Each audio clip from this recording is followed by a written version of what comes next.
Hello बच्चों, welcome to the Chemex 27। Today we are discuss about the limit test of iron. क्या होता है limit test of iron? इसमें हम लोग क्या करते हैं, हम लोग बेसिकली इसमें लिमिट टेस्ट परफॉर्म करते हैं आयरन के लिए और आयरन की इम्प्योरिटी के बारे में आइडेंटिफिकेशन करते हैं। तो होता क्या है, रिक्वायरमेंट क्या क्या रहेगा हमारा, हमको एक पेयर ऑफ नेजुलर सिलेंडर चाहिए, पीपेट चाहिए, बीकर चाहिए, मेजरिंग सिलेंडर और वॉल्यूमेट्रिक फ्लास्क की रिक्वायरमेंट होती है।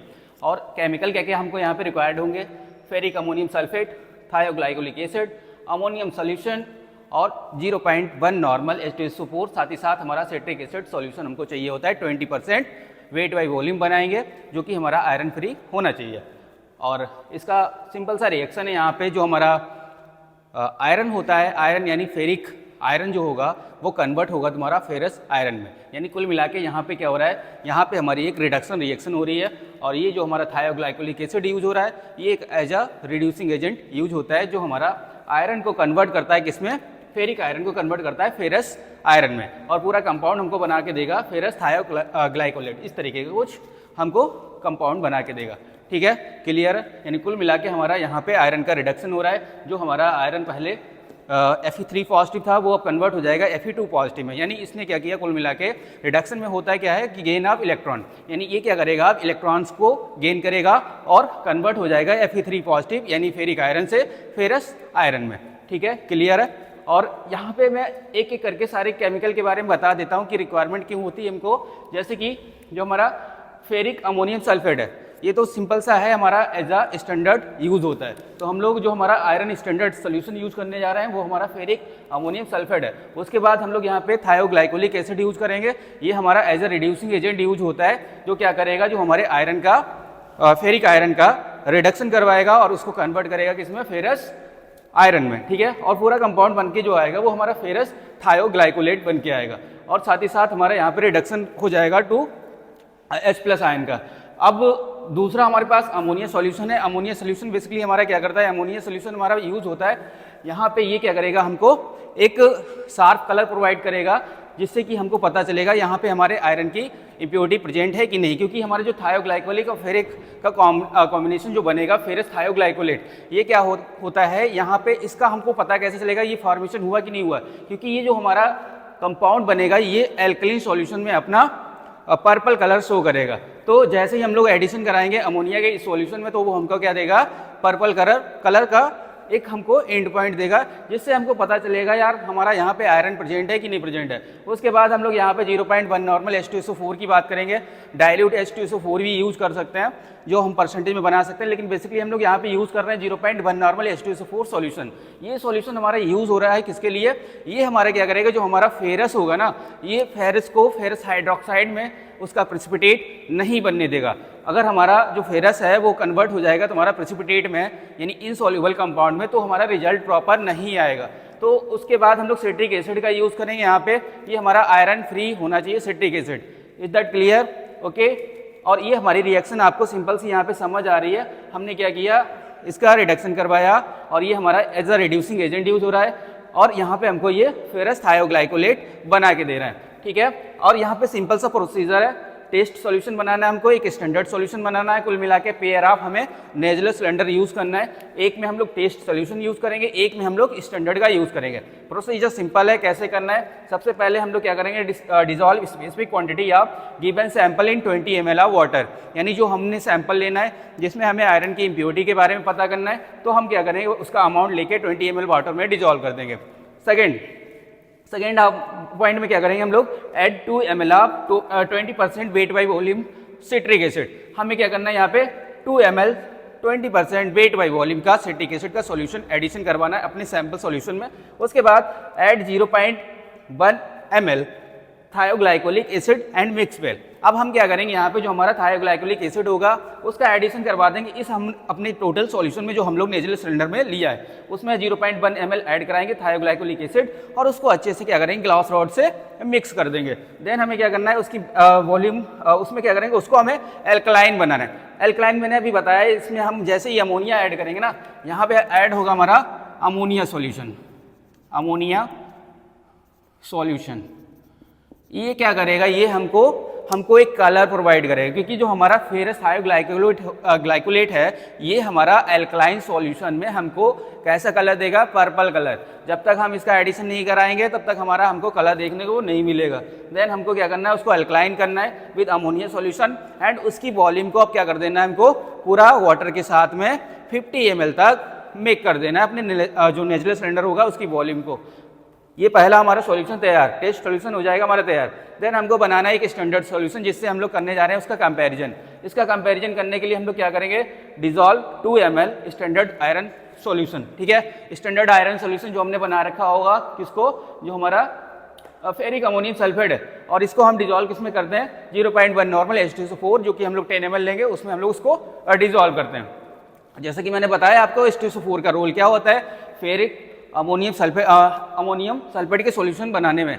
तो वहाँ पे ये क्या करेगा, ये हमारा प्रेसिपिटेट फॉर्म नहीं होने देगा आयरन का, क्योंकि रैपिडली हमारा जो आयरन होता है वो प्रेसिपिटेट फॉर्म कर लेता है, कंपाउंड बना लेता है किसका, फेरस हाइड्रोक्साइड का।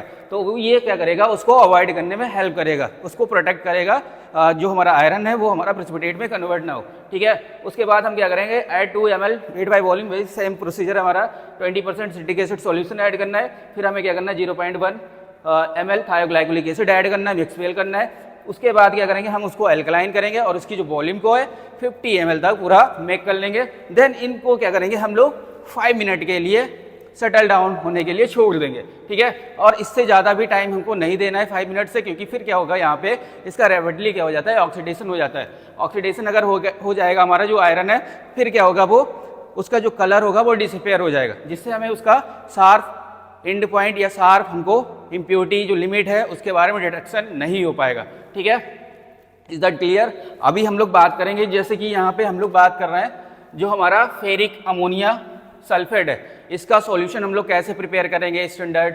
उसके बाद यहाँ पे थायोग्लाइकोलिक एसिड कैसे बनेगा, ये तो हमारा मान लो लैब में आपको मिल जाएगा, इसको बनाने की जरूरत नहीं पड़ेगी। लेकिन ये जो हमारा सिट्रिक एसिड सॉल्यूशन है इसका 20% का कैसे बनाओगे, इसकी कैलकुलेशन आपको समझाएंगे अभी। और ये जो हमारा स्टैंडर्ड सॉल्यूशन आयरन के लिए बनेगा इसकी कैलकुलेशन समझाएंगे। और 0.1 नॉर्मल H2SO4 सॉल्यूशन कैसे बनता है इसकी कैलकुलेशन अभी हम आपके साथ में डिस्कशन करेंगे।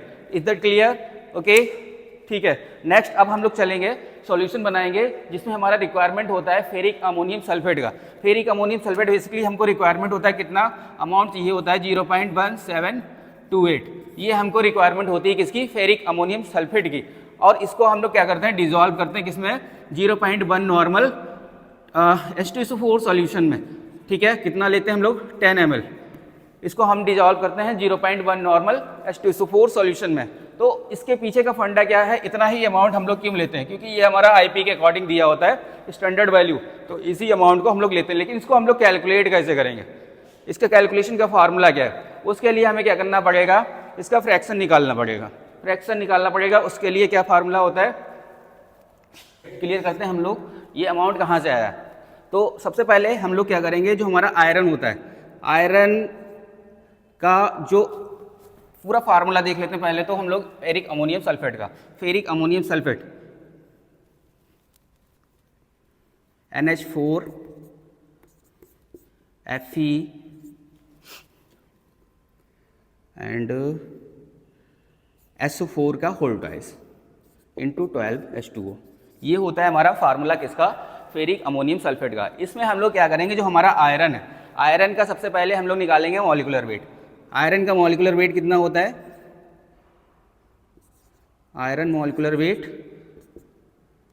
55.58 समथिंग, सॉरी 55.85 जो होता है हमारा मॉलिक्यूलर वेट होता है किसका, आयरन के लिए। अब क्या करेंगे हम लोग, अब हमको करना क्या है, यहाँ पे फ्रैक्शन निकालना है। ठीक है, क्योंकि टोटल का जो मॉलिक्यूलर वेट है, यानी टोटल इसका मॉलिक्यूलर वेट कितना है, जो हमारा फेरिक अमोनियम सल्फेट है इसका है 482 मॉलिक्यूलर वेट होता है किसका, फेरिक अमोनियम सल्फेट का 482, और आयरन का इसमें कितना रहेगा हमारा 55.85। अब हम लोग निकाल लेंगे आयरन का फ्रैक्शन निकाल लेंगे।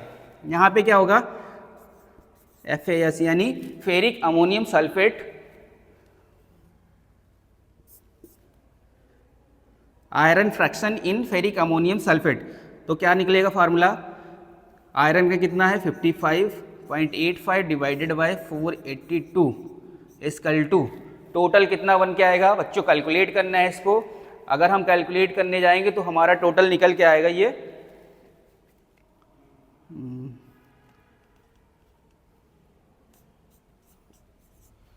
0.1158। इसको हम कहीं कहीं 59 भी लिख लेते हैं क्योंकि जो हमारी वैल्यू होती है वो डिजिट में होती है। अब हम क्या करेंगे, जो हमारा फ्रैक्शन है वो निकल के आ गया है हमारा आयरन का। अब हम करने जाएंगे इसका मास निकालेंगे,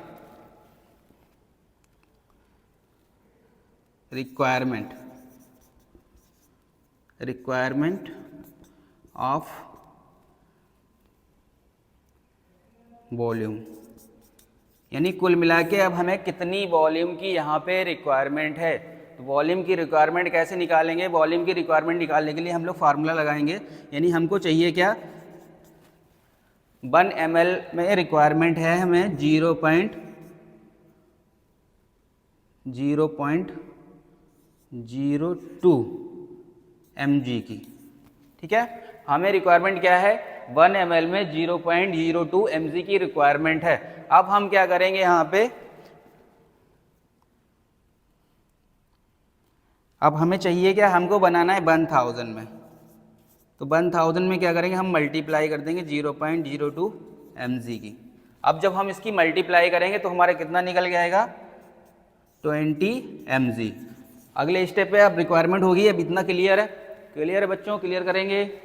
ठीक है, इतना हमारा निकल के आ रहा है। अब हमें क्या करना है, अब हम निकालेंगे इसका मोल फ्रैक्शन FAS का। अब यहाँ पे क्या होगा, एक तो हमारा हो जाएगा रिक्वायर्ड फ्रैक्शन, दूसरा हो जाएगा हमारा टोटल। यानी रिक्वायर्ड हो गया, उसके बाद हम लोग बात करेंगे टोटल की।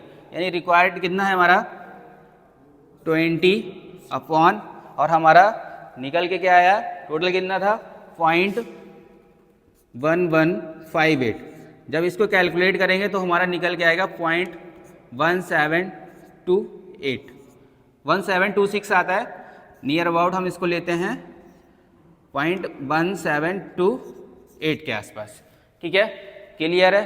तो इस तरीके से हम इस अमाउंट को कैलकुलेट करते हैं, निकालते हैं। तो सबसे पहले हमें क्या करना पड़ेगा, सबसे पहले हमें मॉलिक्यूलर फार्मूला चाहिए होगा किसका, फेरिक अमोनियम सल्फेट का।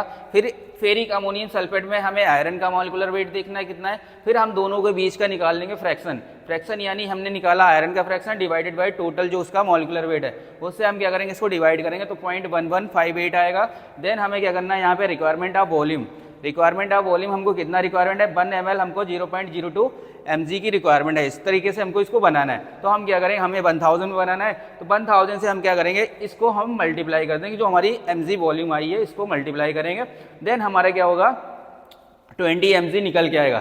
फिर इस 20 mg को हम क्या करेंगे, यहाँ पे इसका फ्रैक्शन निकाल लेंगे। यानी हमारा क्या होगा, रिक्वायर्ड हमारा जो फ्रैक्शन आएगा, जो हमारा रिक्वायर्ड आएगा, उसके बाद हम टोटल से इसको क्या कर देंगे, डिवाइड कर देंगे। जब हम इसको टोटल से डिवाइड करेंगे तो हमारा कितना निकल के आएगा, 0.726, जिसको हम एवरेजन मान लेते हैं 0.1728। क्लियर है बच्चों? ठीक है, तो इस तरीके से हम इसको कैलकुलेट करते हैं। आई थिंक ये क्लियर हो गया होगा आपका। अगर नहीं हुआ तो मैं इसकी अलग से एक वीडियो आपको बना के दे दूंगा, इसमें सारी चीज़ें क्लियर हो जाएंगी।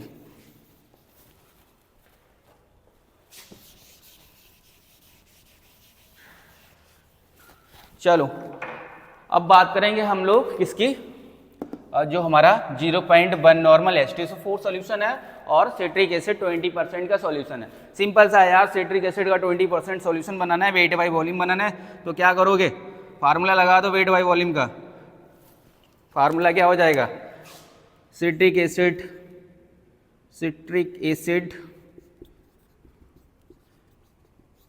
20% वेट बाय वॉल्यूम बनाना है।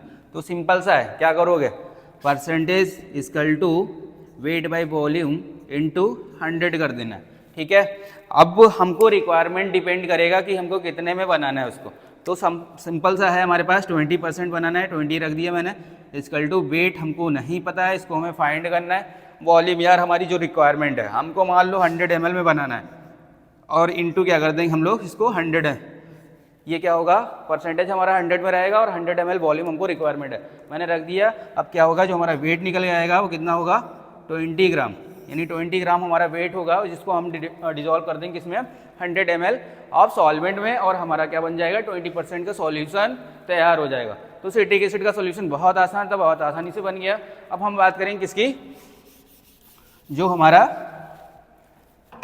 0.1 नॉर्मल H2SO4 है, 0.1 नॉर्मल H2SO4 सॉल्यूशन, इसको भी हम लोग बना लेते हैं 100 ml में ही, ठीक है, 100 ml बना लेते। तो इसको बनाने के लिए हमें क्या करना पड़ेगा, हमको रिक्वायरमेंट होगी किसकी, H2SO4 की। तो सिंपल सा समझो कितना अमाउंट चाहिए तुमको, अब निकालते हैं हम लोग। तो फार्मूला क्या होता है नॉर्मलिटी का, यानी हमको निकालना है वेट, तो हम फार्मूला लगाएंगे NeV/1000 का, ठीक है।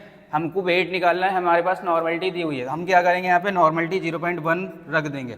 उसके बाद जो हमारा इक्विवेलेंट वेट होता है H2SO4 का, कैसे निकालते हैं, तो इक्विवेलेंट वेट का फार्मूला होता है equivalent weight equal to molecular mass upon valency. यानी कुल मिला के अगर हमारा एसिड है, तो मैंने बोला था कि एसिड के लिए हम लोग वैलेंसी क्या लिखते हैं, हम देखते हैं कि हमारे पास हमको ये H+ कितना देगा, ठीक है। तो हमारा जब हम आयोनाइजेशन कराएंगे H2SO4 का, सिंपल सी बात है, वो हमको 2H+ देगा। तो 2H+ देगा तो वैलेंसी हो जाएगी 2, और इसका H2SO4 का मॉलिक्यूलर वेट होता है 98, इसको 2 से डिवाइड कर दो, कितना आएगा, टोटल आएगा हमारा 49। तो 49 क्या करना है, हमको यहाँ पे रख देना, पुट कर देना है। तो यहाँ पे 0.1 नॉर्मल, इसकी नॉर्मलिटी एक्चुअल दी हुई है। अब हम क्या करेंगे, यहाँ पे इक्विवेलेंट वेट कितना 49, इसको रख देंगे, इनटू हमारी वॉल्यूम हमको 100 में बना लेना है, इसको डिवाइड कर देंगे हम लोग 1000 से, 0 कट जाएगा। अब हमारे पास क्या बचा, ये अगर इसको हटाते हैं हम लोग तो क्या होगा, यहाँ पे पॉइंट आएगा, अगर इसको हटाते हैं हम लोग तो ये पॉइंट यहाँ पे आ जाएगा। यानी कुल मिला के हमको कितना रिक्वायरमेंट आया, 0.49 ग्राम आया, ठीक है, 0.49 ग्राम आया। अब इसके बाद क्या करना होगा हमें, अगर हमारे पास ये सॉलिड में अगर है लैब में, तो हमारा ये ग्राम में चल जाएगा वेट, यानी 0.49 ग्राम लेंगे और इसको 100 में डिजोल्व कर देंगे, तो हमारा 0.1 नॉर्मल का H2SO4 का सॉल्यूशन तैयार हो जाएगा। अगर वॉल्यूम में है हमारा, ग्राम में नहीं है, तो क्या करेंगे, volume equal to mass upon क्या हो जाएगा, डेंसिटी, ये हो जाएगा इसका फार्मूला। तो क्या होगा, यहाँ पे मास कितना है 0.49 अपॉन 1.83 इसकी होती है डेंसिटी। अब इसको डिवाइड करोगे, जो आएगी वॉल्यूम वो हमारी क्या होगी, ml में वॉल्यूम आ जाएगी। क्लियर है बच्चों, क्लियर। तो इस तरीके से हम लोग सॉल्यूशन तैयार करेंगे। ये थोड़ा टफ है लेकिन बहुत आसानी से हो जाएगा। इसमें करना क्या है, सबसे पहले हम लोग जो हमारा FAS में आयरन का मॉलिक्यूलर वेट है उसका निकाल लेंगे, फिर इस टोटल का मॉलिक्यूलर वेट निकाल लेंगे, उसके बाद फिर हम इसका मोल फ्रैक्शन निकाल लेंगे, किसका, आयरन का, किसमें, फेरस अमोनियम सल्फेट में, और उसका मोल फ्रैक्शन निकालने के बाद फिर हम लोग क्या करेंगे, वहाँ पे हमको कितना रिक्वायरमेंट, वॉल्यूम कितने का बनाना है, यानी 1 ml में हमको 0.02 mg चाहिए। देन उसके बाद क्या होगा, हम उसको बनाएंगे जब, तो हमारा 20 mg निकल के आएगा। उसके बाद हम उसके फ्रैक्शन निकाल देंगे, यानी जो हमारा रिक्वायर्ड होगा और जो हमारा वहाँ पे ऑलरेडी गिवन होगा, हम उससे क्या करेंगे, उसको डिवाइड कर देंगे, वहाँ पे हमारा फ्रैक्शन निकल आएगा। तो हमारा कितना निकल आएगा, 0.1728 के आसपास निकल आएगा। वही हमारा क्या हो जाएगा, एक्चुअल वेट जो IP के अकॉर्डिंग दिया होता है, उसको हमें डिजोल्व कर देना है किसमें, 0.1 नॉर्मल H2SO4 में 10 ml सॉल्यूशन में। उसके बाद हम क्या करेंगे, हमारा स्टैंडर्ड सॉल्यूशन तैयार हो जाएगा, उसको वॉल्यूम को मैक कर देंगे हम लोग 1000 के लिए, तो हमारा इजीली सॉल्यूशन तैयार। तो ये तो था हमारा कैलकुलेशन के पार्ट। अब हम क्या करेंगे, ये पहला पार्ट है हमारा जिसमें हमने कैलकुलेशन को डिस्कस किया है, उसके प्रोसीजर को डिस्कस किया है। अब हम प्रैक्टिकल कैसे परफॉर्म करते हैं, जो हमारा सेकेंड स्टेप आएगा उसमें हम आपको प्रैक्टिकल परफॉर्म करके दिखाएंगे पूरा लैब में कि किस तरीके से ये हमारा रिजल्ट आता है। ठीक है, तो बने रहिए चैनल के साथ में नेक्स्ट वीडियो के लिए। Thank you very much guys.